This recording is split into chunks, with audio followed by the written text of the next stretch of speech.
Quality और consistent performance के लिए सिर्फ सिल्वर पंप्स एंड मोटर्स, नाम याद रखना। જાણી લઈએ પોર્ટફોલિયોમાં આરામ થીમ પર 4 સેક્ટર અને 8 સ્ટોક મીન્સ કે આજના દિવસે કે પછી આખા વર્ષ માટે એ ખાલી હું એનું નામ કરી દઉં છું, પછી હું તમને આજના 2 રેકમેન્ડેશન્સ આપીશ.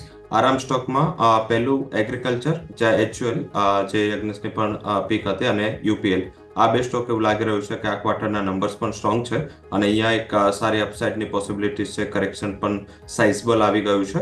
સેકન્ડ છે રેલવેમાં ઇરકોન અને RVNL આ બંને સ્ટોક પર ફોકસ કરો, નંબર્સ એ સારા છે ને અહીંયા પણ ઓર્ડર ઇનફ્લો ઘણો સ્ટ્રોંગ છે.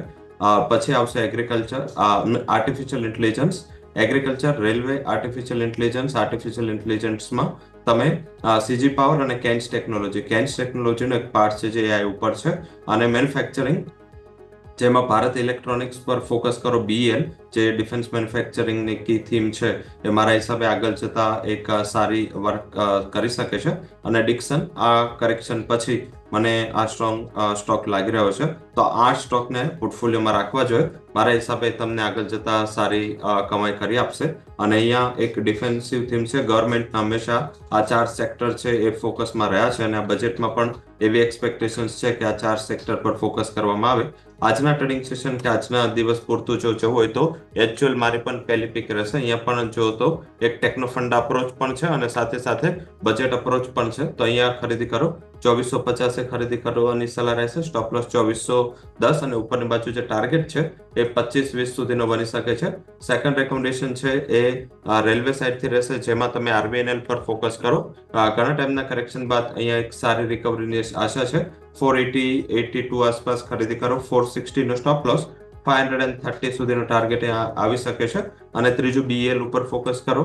અહીંયા પણ ગઈકાલના એક સાઇઝેબલ ઉછાળો હતો અને આપણે આગળ પણ જ્યારે લાસ્ટ ટાઈમ ચર્ચા કરી ત્યારે BEL પર ખરીદીની સલાહ આપી હતી.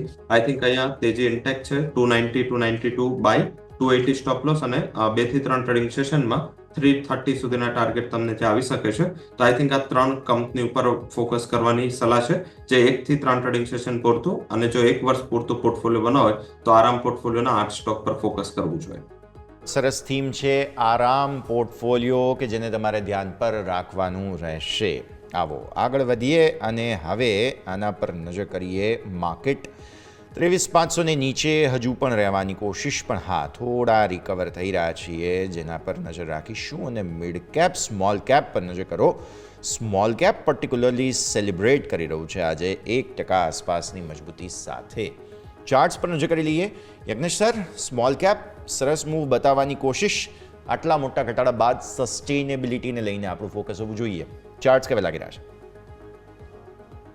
ઓવરઓલ સ્મોલ કેપ ઇન્ડેક્સમાં આપણે જે લોસ ફોર્મ કર્યા હતા અને જે રિકવરી ઇન્ડેક્સમાં જોઈ હતી, કમ્પેરેટિવલી નિફ્ટીને સાથે રિલેટિવલી અગર કમ્પેર કરીએ છીએ તો સ્મોલ કેપ ઇન્ડેક્સના ચાર્ટ મજબૂત જણાઈ રહ્યા હતા compare to Nifty index. Nifty 500 index જોડે પણ આપણે રિલેટિવલી જોયા હતા તો જે લોઅર લેવલ્સથી રિકવરી જોવા મળી એમાં અર્લી સિગ્નલ્સ રેશિયો ચાર્ટ પર જોવા મળ્યા હતા.